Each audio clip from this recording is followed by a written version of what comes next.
अमोघ पुंडरीकाक्षो कर्माक्षापतिः रुद्रो बहुशिरा बहुयोनि सुदृष्टवाः अमृतशास्त्रस्थाणु वरारोहो महातपाः सर्वगतर्वैस्वान् सत्येनो जनार्दनः वेदो वेदव्यङ्गो वेदाङ्गो वेदवित्कविः लोकाध्यक्षराध्यक्षो धर्माध्यक्षकृताकृतः चतुरात्मा चतुर्योः चतुर्दशचतुर्भुजः प्राचित्तिर्भोजनं भोक्ता सहिष्णुगदाद्यः अनगो विजयो जेता विश्वयोनि पुनर्वसुः उपेन्द्रो वामनप्रांशु अमोघस्तिरूर्जितः अतीन्द्रसङ्ग्रह सर्गो दुतात्मा नीमोऽयमः वेद्यो वैद्यसुरायोगी वीरः मदो मधुः अतीन्द्रयो కోమటి రత్నమ్మ గారి పరమపద ఉత్సవం ఈ కార్యక్రమం జరుగుతుంది.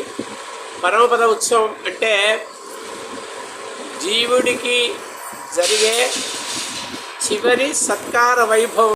కోమటి రత్నమ్మ గారి పరమపద ఉత్సవ కాలత్తిల్లే అస్య దేవదేవో తమస్యాజ దక్షిణార్థం స్వామిన ఆచార్య ఆరాధన దక్షిణ లోకి ఈ యొక్క రత్తమ్మ గారు ఈవేళ అక్కడికి చేరుకుంటున్నారు. ఆ రత్తమ్మ గారికి పరమపదంలో సాలోక్య సారూప్య సామీప్య చతుర్విధ మోక్ష సిద్ధి కలుగుతుంది. కావున ఆ అమ్మ అక్కడికి చేరుకుంటుంది.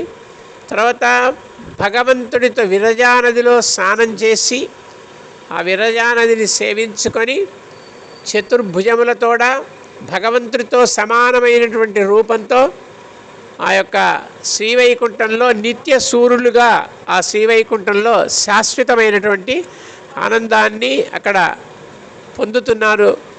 కావున దీన్ని పరమపద ఉత్సవం అని తెలియచేస్తారు. జై శ్రీమన్నారాయణ. రోజు మీరు చదువుకుంటున్నారా? మరి ఇచ్చిన పుస్తకంలో ఉంటుంది. ఈ గురుగారు ఇచ్చారు కదా సమాశ్రయం చేసి, ఆ పుస్తకంలో ఇది ఉంటుంది. సంసారం నుంచి తరించుమై మళ్ళీ తల్లి గర్భంలోకి రాకుండా నీకు శాశ్వతమైనటువంటి పరమపదం అనుగ్రహిస్తున్నామని ఒక టికెట్ ఇచ్చారు. టికెట్ ఇచ్చారండి రత్తమ్మ గారికి. రిజర్వేషన్ ఈవేళ అయిందన్నమాట. ఈవేళ ఆ ప్రయాణం సాగుతోంది అని. రత్తమ్మ గారు గొప్పనైనటువంటి ఈ ఆచార్యుల్ని సేవించడం వలన ఆమెకి నవవిధములైనటువంటి భక్తి మార్గాలు ఏర్పడ్డాయి.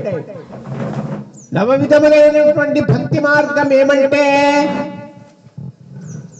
ఏమిటండి? నవవిధమైనటువంటి భక్తి మార్గం అంటే రత్తమ్మ గారు ఇవన్నీ ఆచరించి చక్కగా మనస్సులో ఏర్పడి సత్సంగాద్భవ నిస్పృహో గురుముఖా శీషం ప్రపద్యాత్మవాన్ ప్రారబ్ధం పరిబుద్ధ్య కర్మశకలం ప్రక్షీణ కర్మాంతరః. ఈ యొక్క కర్మ బంధాలన్నీ తొలగిపోయి 9 విధములైనటువంటి ఈ యొక్క స్వామిని 9 విధములైనటువంటి సేవలతో సేవించగలిగిందండి. ఫస్ట్ మొదటిది శ్రవణం. అంటే స్వామి యొక్క మంత్రాన్ని నోరారా పాడుకుంది.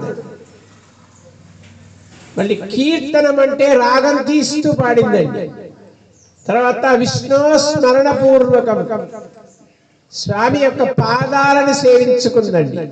అర్చన చేసిందండి, వందనం చేసింది, దాస్యం సఖ్యం మహాత్మ నివేదనం ఇవన్నీ కూడా 9 విధములైనటువంటి సేవలను చేయడం చేత ఆచార్యుల వారు లభించి ఈ యొక్క పంచ సంస్కారాన్ని పొందగలిగారు. తర్వాత ఈ అమ్మ ఏమిటి? ముందు కర్మ బంధం చేత సంసార బంధంలో ఉందండి. బద్ధులు అనేటువంటిది అక్కడ ప్రతిపాదించబడిందండి. బద్ధులు అంటే ఏంటి? కర్మచే బద్ధులై సంసారమున పడి దేహాభిమానంతో ఎప్పుడు కూడా ఇక జీవించే పరిస్థితేనండి. అన్నం చేసుకున్నామా, కూర చేసుకున్నామా, పప్పు చేసుకున్నామా, ఇది తిందామా, అది తిందామా అనేటువంటి దాంట్లోనే బద్దులై జీవించింది. అది తొలగిపోయి ముముక్షత్వంలోకి వచ్చింది. అంటే ఏంటి? మోక్షం అందించగలవాడు, సంసార సాగరమును దాటించేవాడు, ఆత్మజ్ఞానం కలిగి ఆచార్య ద్వారా భగవత్ ప్రాప్తికై ప్రయత్నించే వాళ్ళంతా కూడా వీళ్ళని ముముక్షులు అంటారు. తర్వాత ముక్తులు అంటే నిరంతరం స్వామి యొక్క నామం చేయడం చేత ఆ యొక్క పరమపదం శాశ్వతమైనటువంటిది లభించింది. నిత్యులు అంటే ఆ ప్రకృతి బంధము లేక ఎప్పుడైతే అందులోకి వెళ్ళారో ఈ ఆచార్యులను గట్టిగా పట్టుకొని ఆచార్యుల ద్వారా ఈ మంత్ర సేవనం చేయడం వల్ల మొదటిది తాప సంస్కారం చేత శంకు చక్రాన్ని ఇవ్వడం చేత ఈ శరీరం కాల్చివేయబడినది. కాల్చడం అంటే ఏంటి? జీవం లేకుండా ఉండుట. మనిషి కాలిపోతే ఏమవుతుందండి? ఏమవుతుంది? కాలిపోతే ఏమవుతుందండి? అయిపోతుంది. కానీ శంకు చక్రం చేత ఆ రోజు మానసికంగా ఈ తాప సంస్కారం చేత పునరావృతం కాకుండా చేశారండి. శంకు చక్రాన్ని చూడండి. మరి ఏంటండి శంకు చక్రాన్ని ఇవ్వడం చేత? ఏదో వేడి చేశారు. ఇవ్వడం చేత ఎట్లా అంటే నిరూపణ చేస్తున్నారు ఆచార్య. నిరూపించాలి కదా. మరి శంకు చక్రాన్ని మీకు జన్మ లేదంటే నీలాంటి వాడు అడిగినకు అమ్మకు మాత్రమే ఉంటుంది. అమ్మలో నవదుర్గాం, మహాకాళీం, బ్రహ్మ విష్ణు శివాత్మికాం అని చెప్తారండి. అంటే నవదుర్గలు, అష్టలక్ష్ములు నిండి ఉంటాయి అమ్మలో.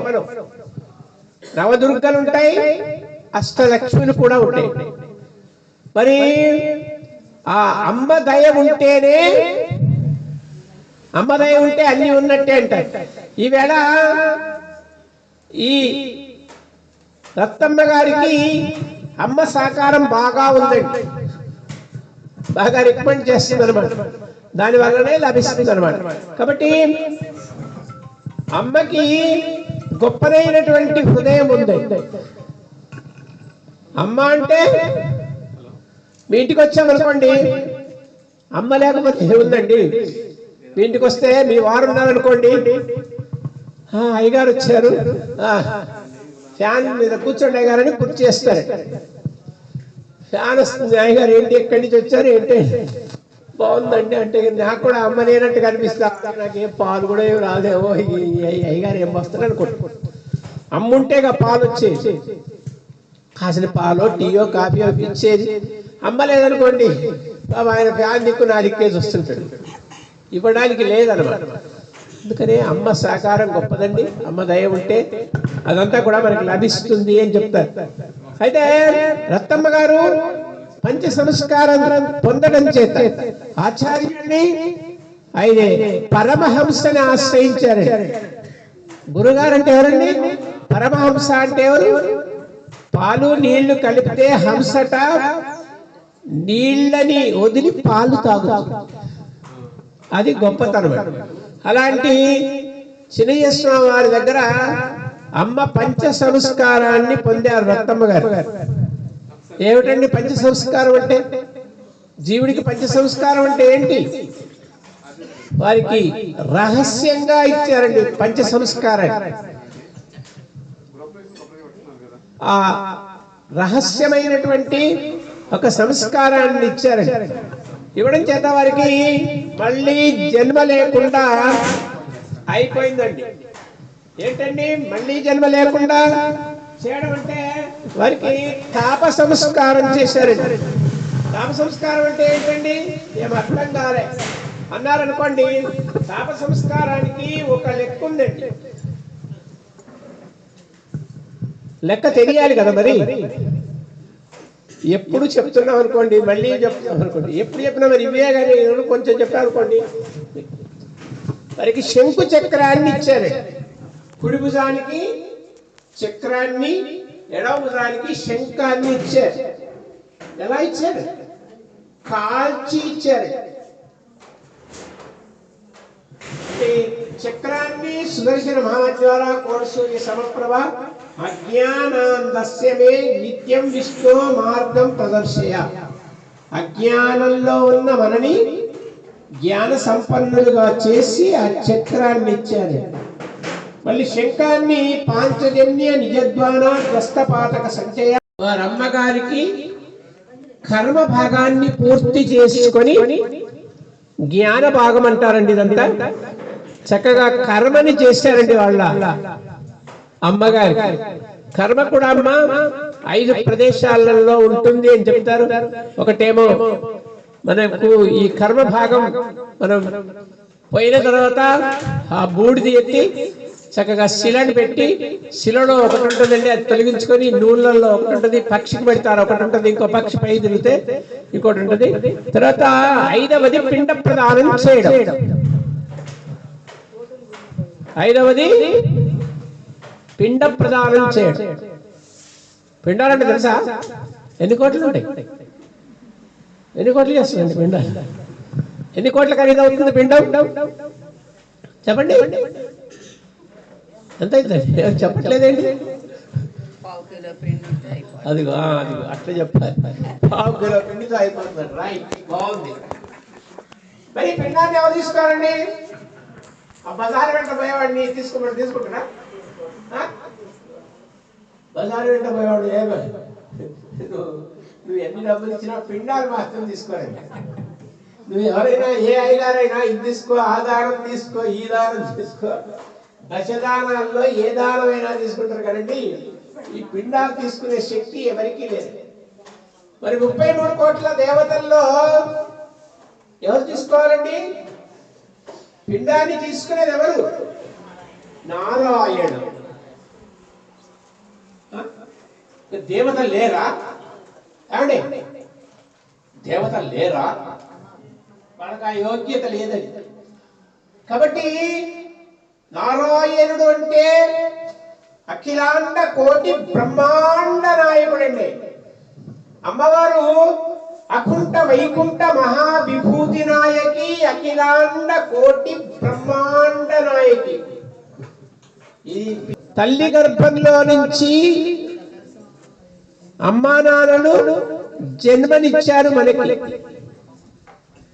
జన్మనిచ్చి రాగానే ఈ భూమి మీదకి అమ్మా నాన్న జన్మనిచ్చి, అమ్మ ఉగ్గుపాలు పెట్టి అమ్మ, తాత, మామయ్య అని లాలించి పాలించి బుజ్జగించి ఇవన్నీ కూడా మనకు అమ్మ నేర్పింది.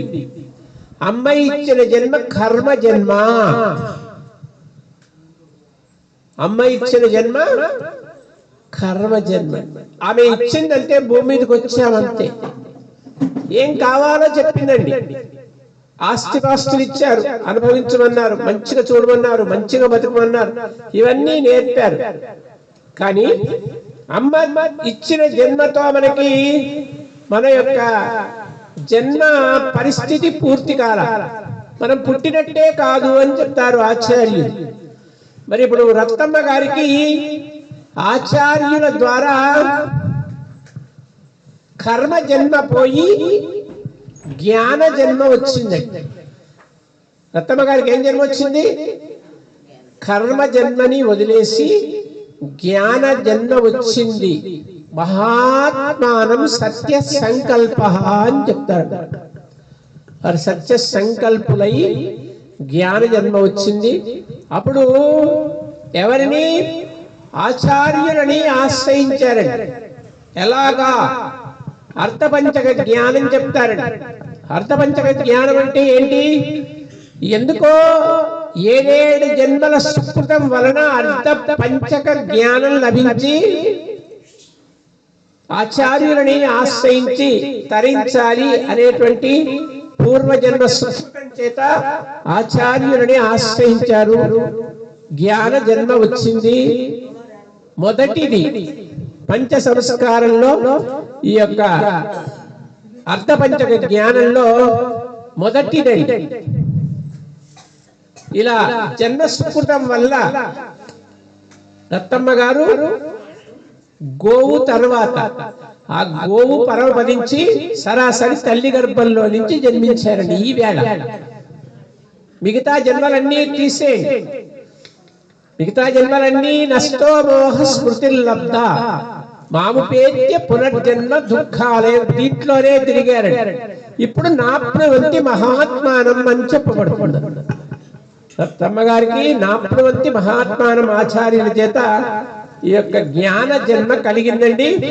ఆచార్యులని ఆశ్రయించారు, పంచ సంస్కారాలు ఇచ్చారు.